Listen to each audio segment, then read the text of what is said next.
Hello everybody, मैं हूं ऋषभ, आपका एक्सेल दोस्त excelsuperstar.org से।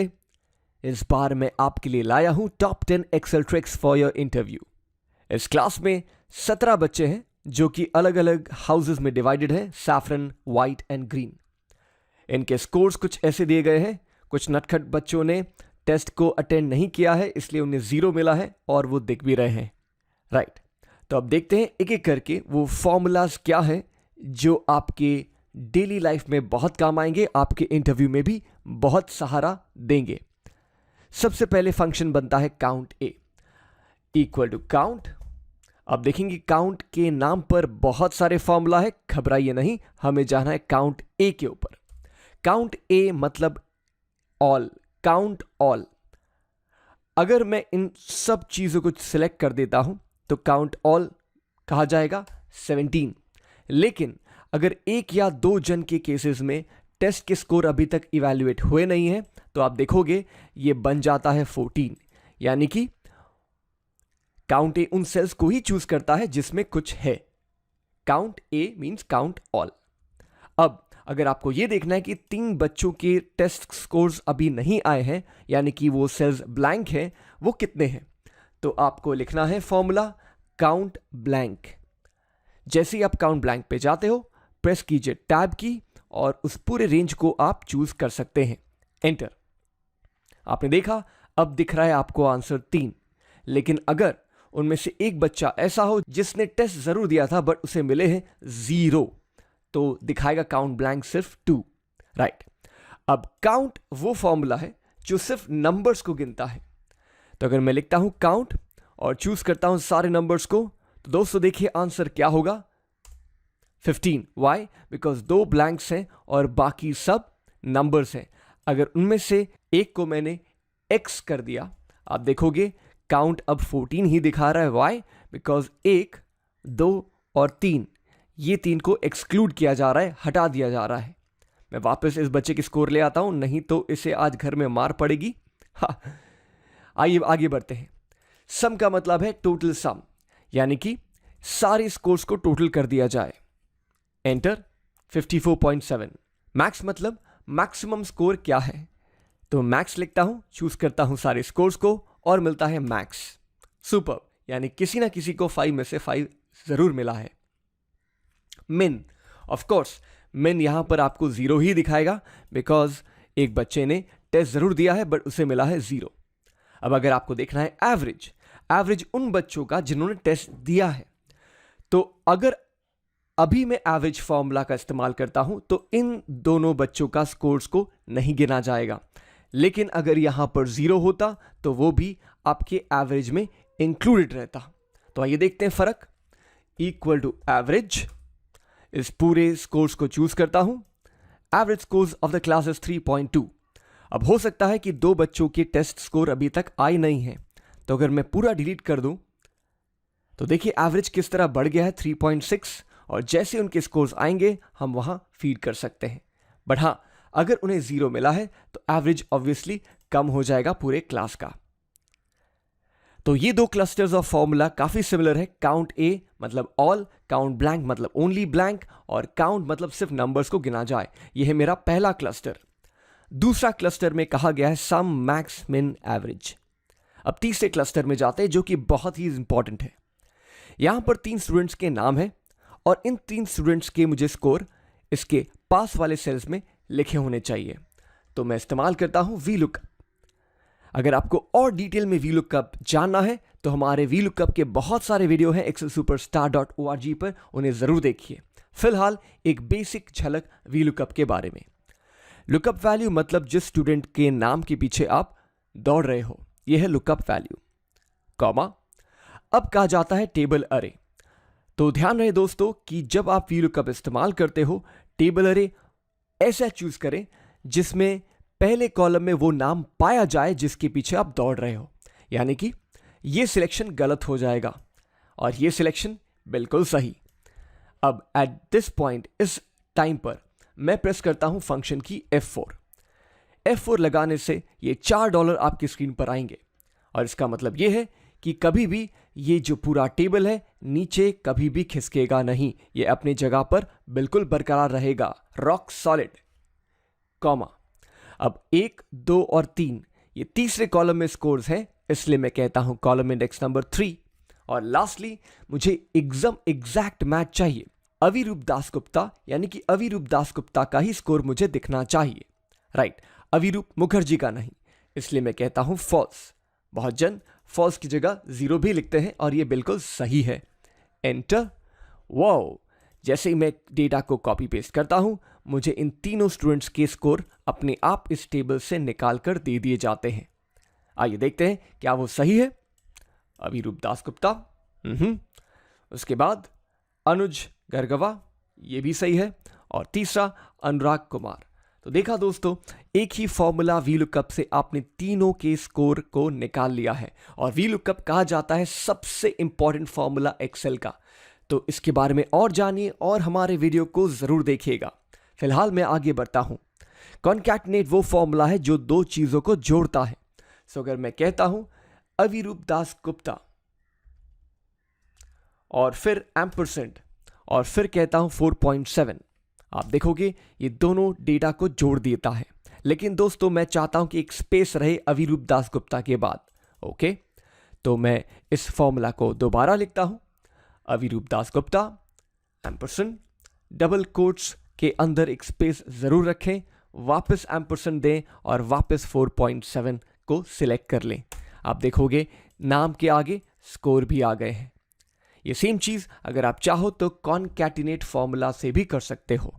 कॉन्कैटिनेट, मैं इस डेटा को चूज करता हूं, कॉमा, फिर डबल कोट्स के अंदर एक स्पेस, फिर वापस एक कॉमा और फिर 3.8, enter.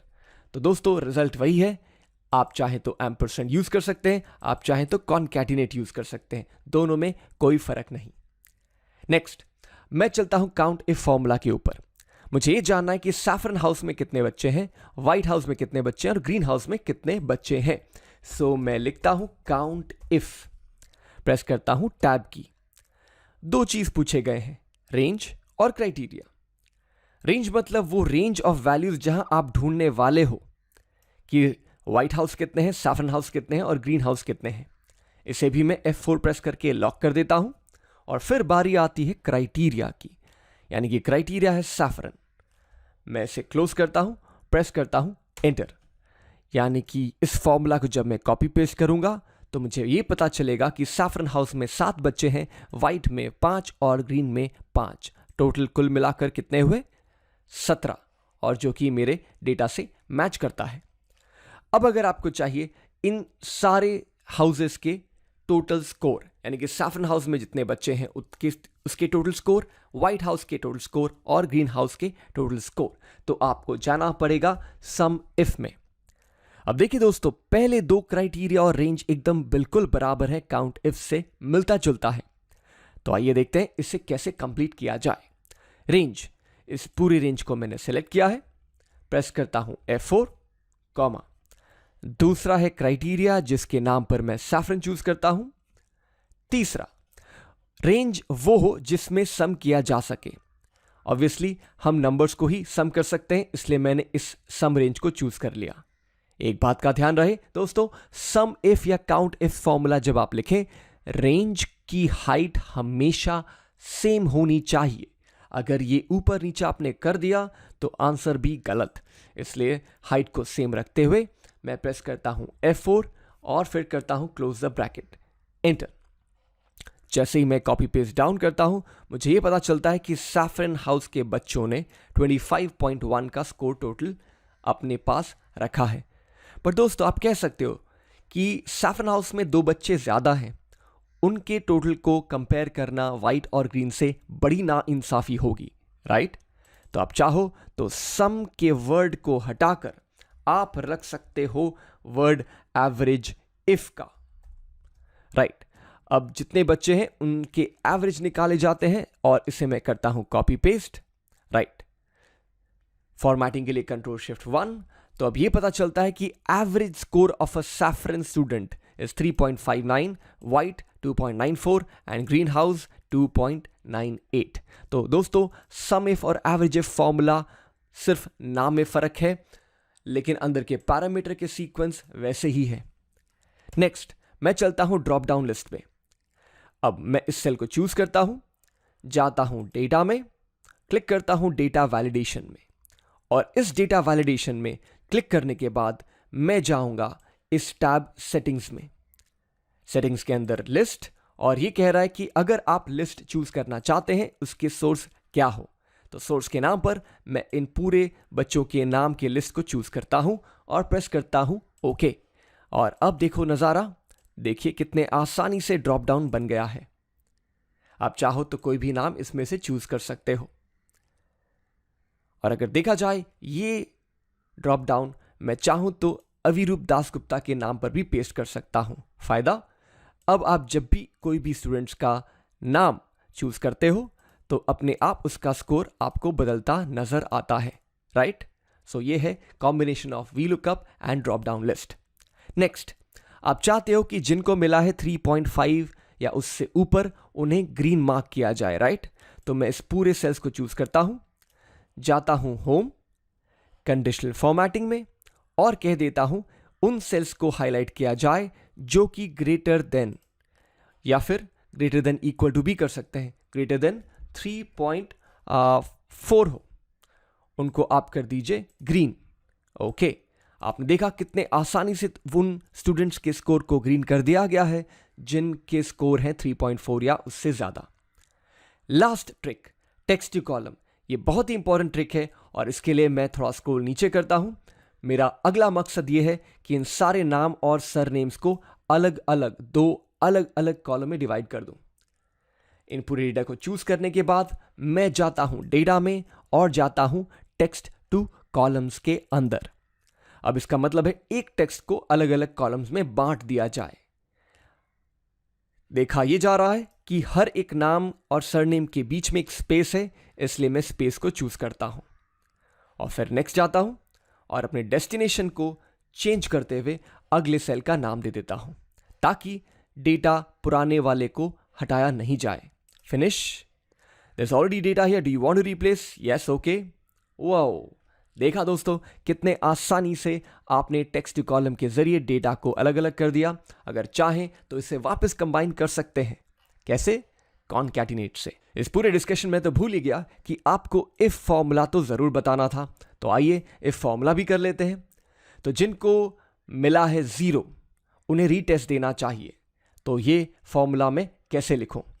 Equal to if the score is equal to 0 then आवाज आनी चाहिए रीटेस्ट की। आई नो उस बच्चे को बड़ा बुरा लग रहा होगा कि बाकी सब बच्चे छुट्टी पे जा रहे हैं और उसे रीटेस्ट देना पड़ रहा है, बट कोई इसका उपाय नहीं है।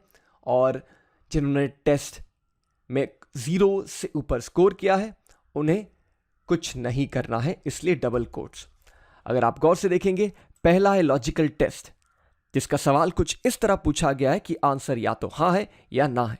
अगर आंसर हाँ है तो क्या किया जाना चाहिए, अगर आंसर ना है तो फिर क्या किया जाना चाहिए। ऐसा लग रहा है कभी हाँ कभी ना। यस, एंटर प्रेस करता हूं और इस पूरे डेटा को कॉपी पेस्ट कर लेता हूं। आप देखो 3 जगह मुझे रीटेस्ट दिख रहे हैं। तो दोस्तों ये थे हमारे top 10 Excel formulas and tricks for your interview and for your daily life. इसे जरूर प्रैक्टिस कीजिएगा, ये बहुत इंपॉर्टेंट फॉर्मूलाज है। तब तक के लिए मैं अगले वीडियो की तैयारी में जुट जाता हूं।